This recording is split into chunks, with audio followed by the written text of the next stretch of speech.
Hi everyone. In today's video, we're going to go over a game that I played last weekend. So this was in the Boston Chess Congress, and here I was playing against an opponent 200 points higher rated than I was, and I managed to pull off the win. So we'll see how I was able to do that. So the game started here with knight f3, c5, and now c4. So white is playing in sort of a flexible manner. Right now, this is the English, and here knight c3, d6, and now e4. And now essentially we're transforming or transposing to a position from the Sicilian called the Maroczy bind here with the pawns on e4 and c4, controlling this d5 square and trying to make it hard for black to get easy play here. So like typically g6 here is one of the popular moves, but I didn't want to go into this dragon and face this Maroczy bind setup, as this isn't something I normally do. So I went for this a6, and now e6, sort of this Scheveningen setup here with the small pawns, really just playing solidly here. And white didn't castle kingside at this point, and it sort of has the option to castle queenside. So I play queen c7 here. And here there's basically two different ways to play the position. Here castling queenside would be a normal move if the pawn was back on c2. But here knight e5, and instantly this pawn on c4 is under pressure. So the king is rather exposed here on the c file with the queen eyeing the c4 pawn. So instead, typically castles is the move here. And again, here f4 would be a typical move in like the Nairo structures if the pawn is back here. But this does create some more weaknesses now that all these pawns have moved forward. They can never go back and try to control these squares here. So there's some downsides to playing like this. So here rook f d1. And now we just got our rooks on open files. And here we're both looking at this option here, knight to d5. And the reason why I was considering this is here after c takes d5, the rook gets opened up and the knight is under a pin because the queen is behind it. But here I would have the move knight takes e4. And this is what we analyzed in the post-mortem after the game. And my opponent said he was worried about knight takes e4 and thought this pawn was a little bit vulnerable. And here, just to continue the variation, queen c2. Here, knight f6 would not be a good move because after takes, white is up a pawn temporarily, but now bishop takes a6 would just win a pawn here and have a pleasant position. So instead here, I could have this option of knight takes d4. And after this sequence here, so I capture the queen. Right now, here, this is both of these pieces are under attack here, but it's important to save the bishop, eyeing the king and threatening some nasty discoveries here, like knight c3. If rook e7, knight c3 would just win the game here. So to go back here, so my opponent didn't really want to go knight d5 here without protecting this f3 pawn. But here I had the opportunity to just slide the queen back to b8. And this is sort of a natural square for the queen in these types of positions here. And the queen sort of stays behind and then eventually at some point intends to play b5 while the pieces get to sort of like a hedgehog-like setup here. So my opponent played a3. So until here, so 95, this has all been played in one Grandmaster game here in 2008. And that game here continued with h3, which here knight c2 was played, which was the novelty in this position. So here after a3, I have two options here, 95 or 95. Here, the idea is just to pressure this c4 pawn again and stop the b4 expansion. And having this pawn move to b3 is a win for black because now this a3 pawn's a bit weaker. The squares are a little bit soft. And I was looking into playing like some move like d5, but here intending after all these captures here to win this pawn on a3. But here there's plenty of options for white after f4. And now e5 is actually just kicking the knight out here. Knight takes e4, knight takes e3 would be the sequence here. And after b4 stopping, bishop takes a3, white would be better in this position. So I was considering to try to build up for a later d5 if I could here with rook d8. Maybe at some point I might go here, and I could try to prepare d5 later on. But here, my opponent played knight c2, which was sort of a backwards move, but their idea was to play bishop b6, reroute the knight to e3, and indeed that would be a comfortable position for the white pieces. But here, since my opponent was going backwards, I had the opportunity to strike here with b5 and now completely free up my position. And at this point, I thought I'd equalized. But what my opponent could have done instead was go a4 and just stop this b5 idea. And I would have had to play sort of this position from here. But knight c2 allowed me b5, which is a great pawn break here. And now after takes, f4. Already the position's trending in my direction. As the last few moves I've got this trade-off of the c for the b pawn.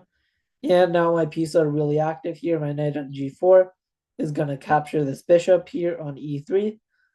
And the bishop can escape here. Bishop d4. I can go e5 and force the trade of the bishops here. So b4. Now I captured here. Knight takes e3. So here my opponent could have gone knight takes a3. What I would have gone either queen a7 or queen b6. Here pinning the knight to the king. And after this sequence have knight e4. This would probably been the other direction that my opponent could have gone for here. But instead they played queen takes e3. And now the important thing about trading off this dark squared bishop is now all these squares are very weak, and right now it's not really that apparent. But in a few moves, we'll see the weaknesses of these of the dark squares here. Here around like d4 is sort of weak, and if white tries to sort of push forward, there's risks in the bishop pair taking over here for black. So here after queen takes e3, I played my prepared response here. After playing knight g4, my intention was to play knight takes e3. And if queen takes e3, I was going to sacrifice the rook on c3 in exchange for a pawn here on e4. And now d5. And now I'm down a pawn, but I have this great knight on e4. The queen is opened up. My bishop also can slide behind this pawn and attack the f4 pawn. And the position's opening up in my favor. And the rooks would be more beneficial in the endgame phase. But as of now, there's no way for the rooks to get active and penetrate on the D or the C file since they're both cut off by the bishops. So here, my opponent played bishop f3. I was also setting a small trap here, knight to d4, e5, and if f takes e5 here, I had the idea bishop to g5, skewering the queen and the rook, and winning material. And that would be a winning line here. But I also considered here knight c6 as being their best option when I would have captured on f4 and played this position from here. Material being equal and position still being relatively unclear, but more trending in the direction of the black pieces here after after the sequence here. So bishop to f3, I played bishop d6, and here I was expecting probably g3 from my opponent when I would have had the option of going f5 or going back with the knight. And here, even though I'm down the exchange, the position is probably objectively equal, but there is a lot of life left in the position. So here, bishop d6, g3 would have been the best move. But also here, my opponent suggested the move knight to d6 in the post-mortem analysis. And he pointed out that after bishop takes d5, I would be able to play knight f5, defending the bishop on e7. So now if the queen moves somewhere, then I can just capture the bishop without worrying about the bishop on e7 being undefended. And I would win the bishop here and win the game like to follow. But instead here, there's this really clever idea here from white to give back the exchange here. Rook takes d5. Since white is already up in exchange for a pawn, white can give up the rook for a pawn and a bishop, just as I did, and have the material balance be equal. And here, the position's still far from like simple here, but the game would go on, and it's probably objectively equal after if white finds this nice resource. Rook takes d5. Black should be better here with the bishop and the minor pieces, but the game would go on. So bishop d6, perhaps a missed opportunity to go knight d6 and threaten knight c4, getting this nice outpost on c4. But here I thought the only way to play on was to go forward, attack f4. And here my opponent played bishop takes e4. And their idea was after bishop takes f4, here that they would play bishop takes h7. And here actually that just trades the material, since I won the f4 pawn and they win the h7 pawn.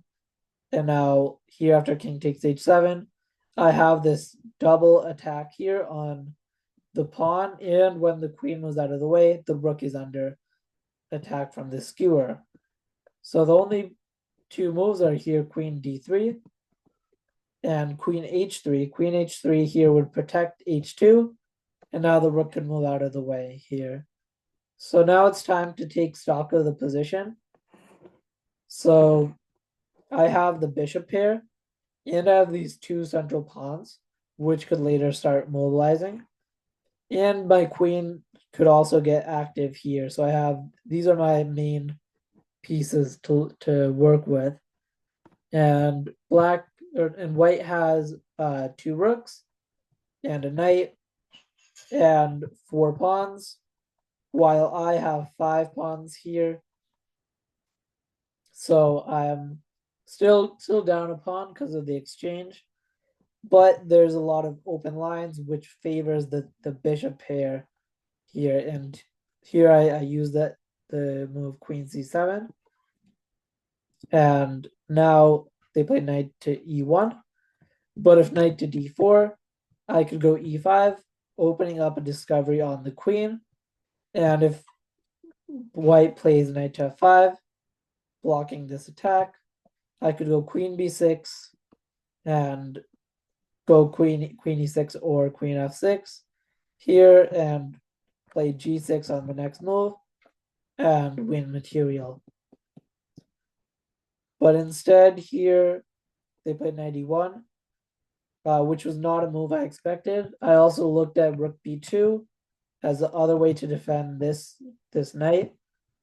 And I saw until here, queen c4 winning a piece here due to this double attack. So here 91, e5, getting the pawns mobilized, opening up the bishop, queen b6, and now the queen slides over to h6, a very nice move. Here intermezzo, threatening this checkmate before defending the pawn. And now h3 or g3 are white's two options here. And here queen takes d5 fails to bishop c6 with this long ranged pin here on the queen and the king.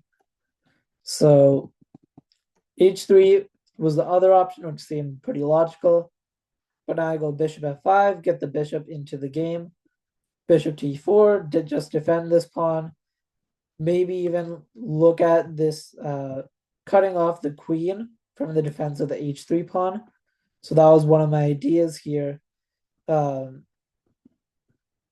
Here I would go queen g6, and here even the computer is suggesting for white to just give up material, but already at this point the central pawns are too much for white to handle.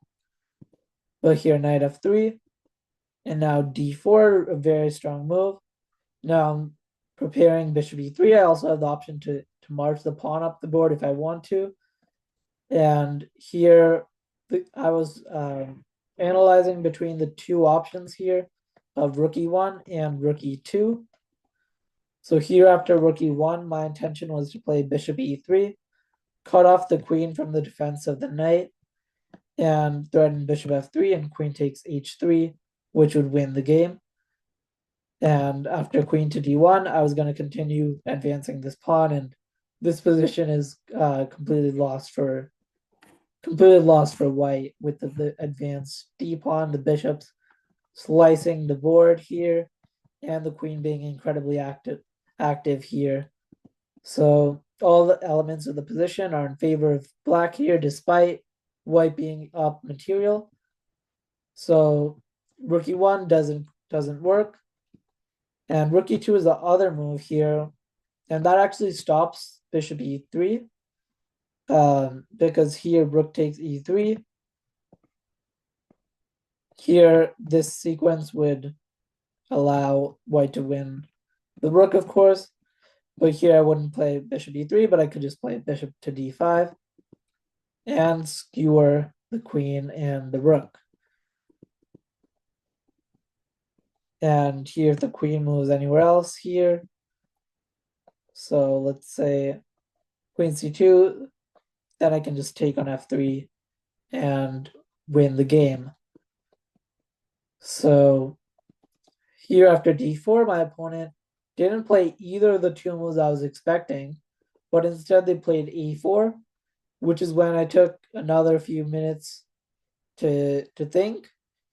And here initially, I wasn't considering capturing this pawn. I was considering maybe some options like bishop e3. But here I saw, of course, that after I capture the pawn, if the queen takes, then I can capture the bishop, or I can capture the knight here on f3. And after g takes f3, I have queen takes h3 check and bishop e3, slicing the two diagonals. And here rook f2 is forced when I would play queen g3, win the rook with mate to follow pretty soon after. So here, yeah, of course, the other move is queen to a3, still defending this knight. But then I have this nice move, bishop to c1, using the whole board awareness and winning this rook here. And the position just completely winning here after I just win the material. But instead, my opponent decided to throw in the towel here, play queen takes a4, bishop takes f3, queen takes h3, bishop e3. And here's where my opponent resigned here, facing the loss of the rook here after rook f2. And I was able to win this game here in 37 moves. So I hope you enjoyed this video. Thanks for watching. I'll see you on my next video. Bye.